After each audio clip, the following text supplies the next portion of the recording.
ناظرین کرام، علامہ زینی دہلان لکھتے ہیں کہ ایفائے نذر کے واقعے کے بعد جناب عبد المطلب کو یہ فکر دامنگیر ہو گئی کہ اپنے جواں بخت اور جواں سال بچے یعنی جناب عبداللہ کی شادی کی خوشی منائیں، ایسی دلہن بیاہ کر لائیں جو اپنے دولہا کی طرح خصائل اور شمائل میں اپنی کوئی نظیر نہ رکھتی ہو۔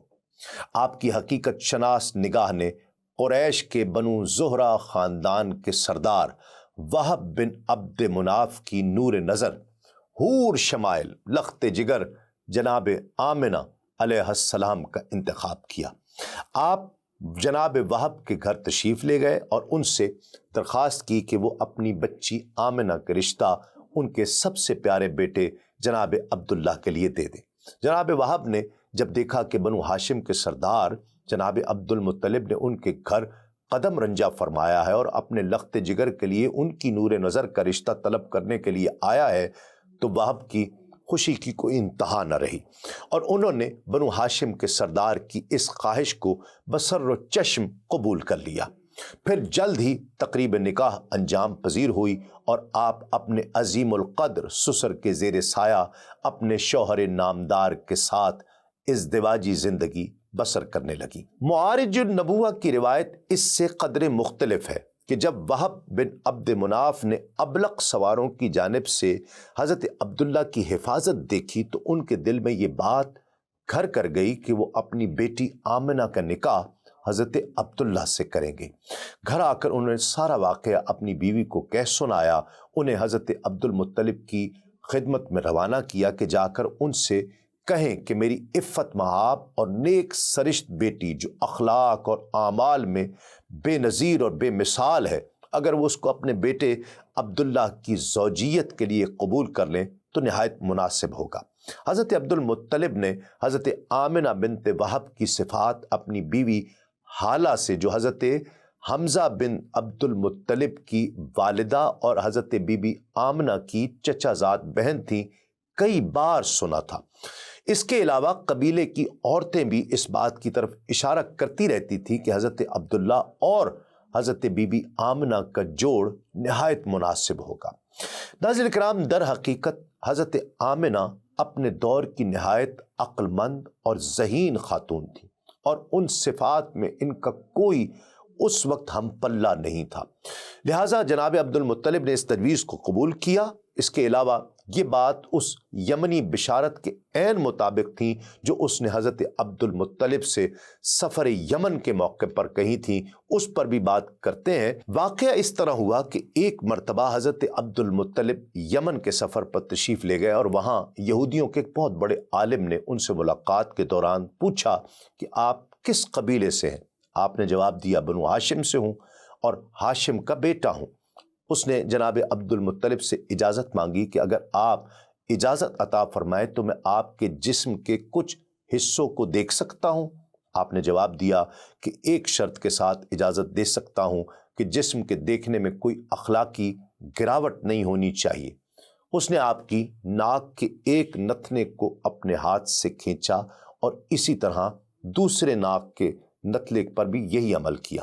ایک اور روایت کے مطابق اس نے آپ کے ہاتھ کی ہتھیلیوں کو دیکھ کر کہا کہ ایک سے ملک و سلطنت اور دوسرے سے نبوت کا اظہار ہو رہا ہے، اور یہ سعادت دو منافوں کے قرائن سے ظاہر ہو رہی ہے، پہلے عبد مناف بن قصی، دوسرے عبد مناف بن زہرہ۔ پھر اس نے سوال کیا کہ تمہارے بیٹے عبداللہ کی شادی ہو گئی ہے؟ جناب عبد المطلب نے جواب دیا کہ نہیں۔ تب یہودی عالم نے کہا کہ اب تم واپس جا کر ان کی شادی بنی زہرہ میں کر دینا۔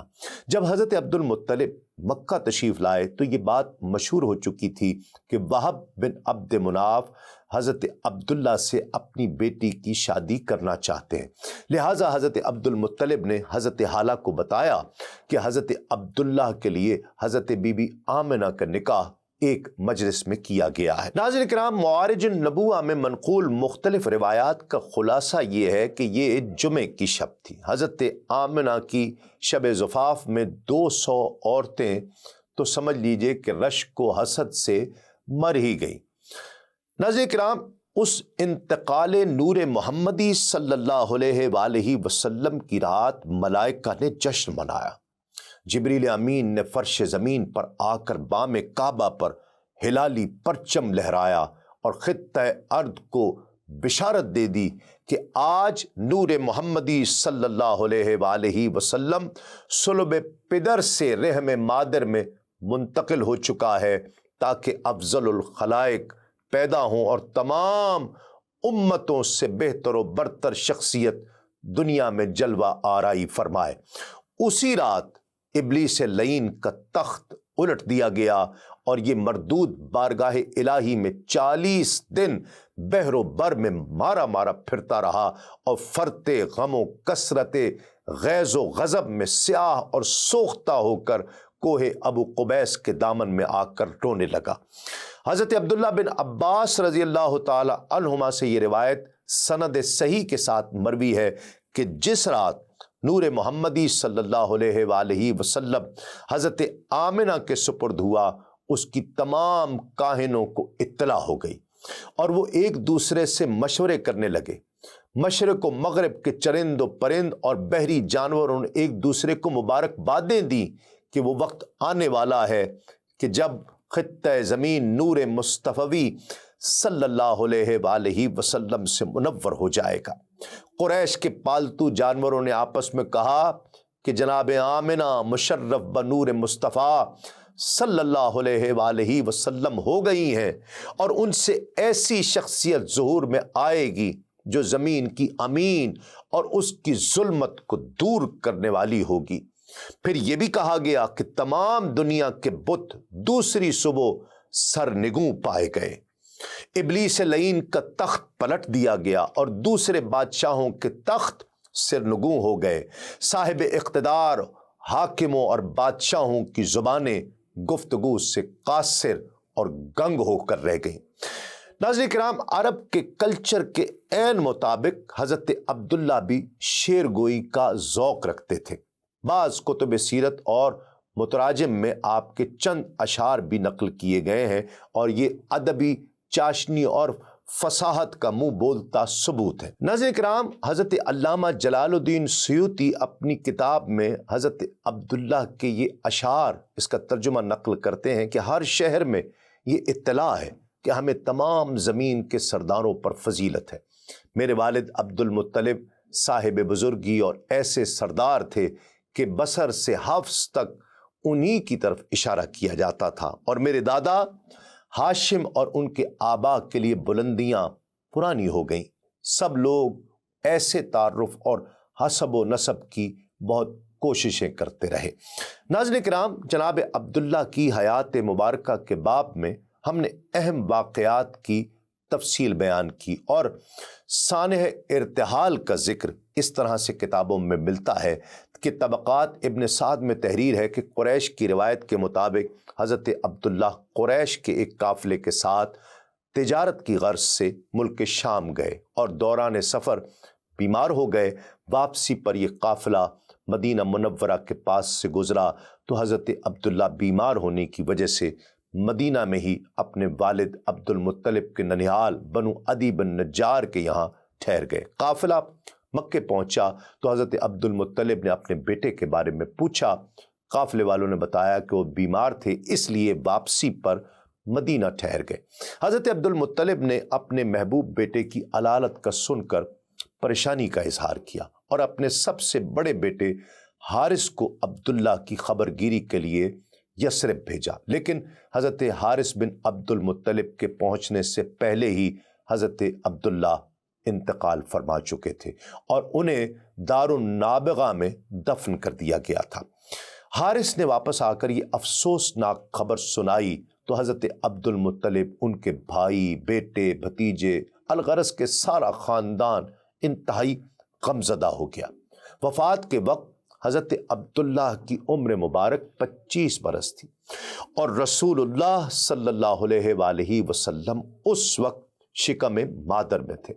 واقدی کہتے ہیں کہ حضرت عبداللہ کی وفات اور ان کی عمر کے بارے میں یہی روایت سب سے زیادہ صحیح ہے۔ البتہ کلبی اور عوانہ بن حکم کا خیال ہے کہ جب حضرت عبداللہ کا وصال ہوا تو نبی کریم صلی اللہ علیہ وآلہ وسلم کی عمر مبارک اس وقت 28 ماہ تھی، یعنی پیدائش مبارک ولادت مبارکہ ہو چکی تھی۔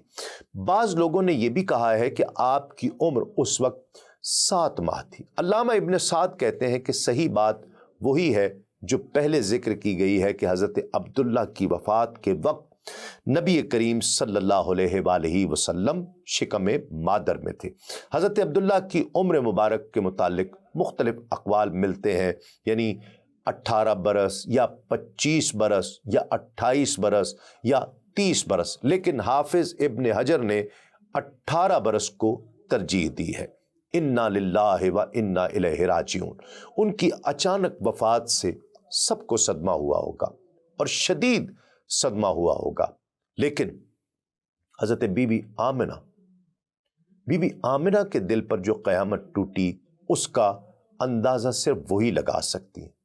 آپ نے اپنے عظیم خاوند کے اچانک انتقال پر ایک مرثیہ کہا، اس کے چند اشعار ہم پیش کرتے ہیں اور اس کا ترجمہ پیش کرتے ہیں کہ بی بی آمنہ کے احساسات کا کچھ اندازہ ہو سکے۔ بطحا وادی کے کنارے نے ہاشم کے بیٹے کو موت کی نیند سلا دیا۔ وہ مختلف پردوں میں لپٹا ہوا مکہ سے باہر لحد کا پڑوسی بن گیا۔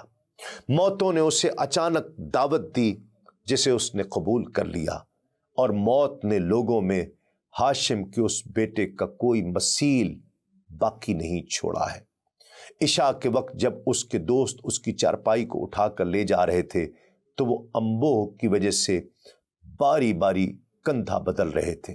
اگرچہ موت اور اس کی مشکلات نے اس کو جھپٹ لیا ہے، لیکن وہ در حقیقت بہت سخی اور رحم کرنے والا تھا۔ ناظرین کرام، علامہ احمد بن زینی دہلان رحمۃ اللہ علیہ اپنی کتاب السیرۃ النبوہ میں لکھتے ہیں کہ حضرت ابن عباس رضی اللہ تعالی عنہما سے مروی ہے کہ جب حضرت عبداللہ نے وفات پائی تو فرشتوں نے بارگاہ خداوندی میں عرض کی کہ اے ہمارے پروردگار، تیرا نبی یتیم ہو گیا، اس کا باپ نہ رہا۔ اللہ رب العزت نے انہیں فرمایا کہ ہم اس کے حافظ اور مددگار ہیں۔ پھر دوسری روایت میں ہے کہ اللہ رب العزت نے فرشتوں کو فرمایا کہ میں اس کا دوست ہوں، نگہبان ہوں، مددگار ہوں، پروردگار ہوں، اس کو رزق عطا کرنے والا ہوں، اور ہر بات میں اس کے لیے میں کافی ہوں۔ تم اس پر درود پڑھا کرو اور اس کے نام سے برکت حاصل کیا کرو۔ اللہم صلی وسلم وبارک علی سیدنا و مولانا محمد و آلہ و صحبہ اجمعین۔ ناظرین کرام، علامہ احمد بن زینی دہلان رحمۃ اللہ علیہ مزید لکھتے ہیں کہ حضرت امام جعفر صادق رضی اللہ تعالیٰ عنہ سے پوچھا گیا کہ نبی کریم صلی اللہ علیہ وآلہ وسلم کو یتیم پیدا کرنے میں کیا حکمت تھی؟